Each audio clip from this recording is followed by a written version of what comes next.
We're going to switch gears to a devastating story tonight. A trial in Tampa like no other. An 11-year-old boy testifying today against his own father. That father stands accused of brutally murdering his wife and disabled daughter while leaving his son with multiple stab wounds. The defendant is representing himself in the case, sometimes even screaming at the jury. If convicted, he does face the death penalty in the case.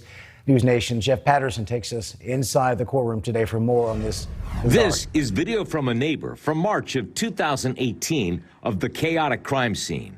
Ronnie O'Neal is accused of killing his girlfriend, their disabled daughter, and stabbing his son that night. Today, the state called O'Neal's son as a key witness. Do you remember the night when something bad happened to your mother and your sister? Yes. He was then just 8 years old, but remembers his mother and father arguing. I just saw my dad holding a shotgun and my mom. The state says O'Neal shot Kenyatta Barron.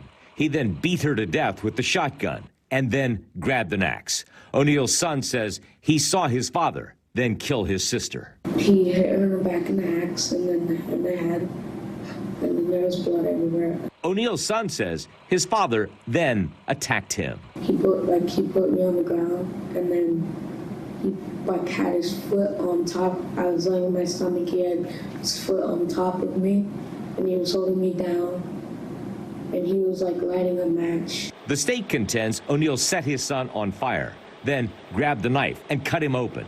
O'Neal is acting as his own attorney and had a chance to question his own son about what happened that night. And how did I hurt you? He stabbed me.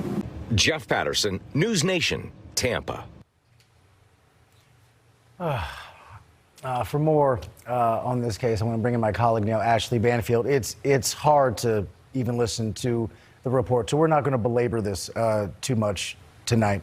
But I want to start with the idea of self-representation in court. How does that typically go over with the jury? See a father questioning the son he had allegedly stabbed, and is there any kind of mental fitness threshold you have to cross in order to qualify to represent yourself? We all have the right, but is that all it takes?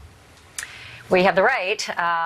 Sometimes we shouldn't. And you know the old expression that a man who represents himself has a fool for a client. In this case, this is a death penalty case.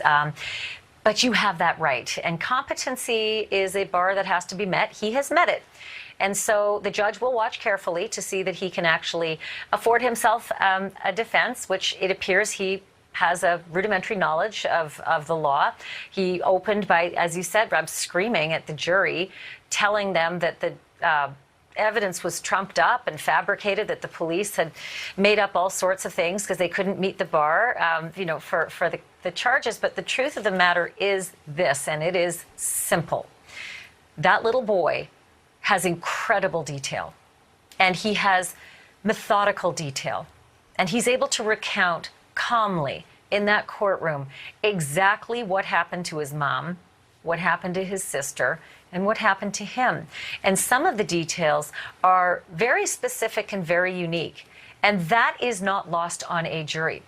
What is fascinating is to see a man representing himself and cross-examining his own son. If you think about it for a moment, every single courtroom procedure you will see, whether it's a prosecutor or a defense attorney, when there is a tender person on the stand, a crime victim, you tread very lightly in cross-examination. Not this father. There he was, drilling down on his son. What did I do to you? Oh, really? Did I hurt you? And then cross-examining him, trying to suggest to the jury that the things that this son had recounted were inconsistent. Well, jurors are not, they're not stupid.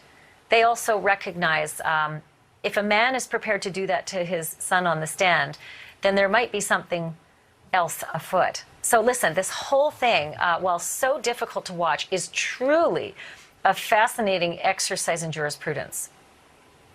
Oh, it's so chilling. Just for the sake of balance, what he's saying is that authorities tamper with evidence to make him look guilty, and that the girlfriend was the one who attacked the kids, and at the time he was acting in self-defense. That is what he, of course, is saying. We'll see how it plays out. Yes, but there are witnesses, right? So Right. if he says that his son's comments are inconsistent, how about all the witnesses who were there to actually corroborate his line of reportage? So this is an uphill battle for this client and this lawyer. In addition to the 911 call where you can hear the carnage in action, that too. Ashley, thank you for walking us through. Appreciate it. You bet.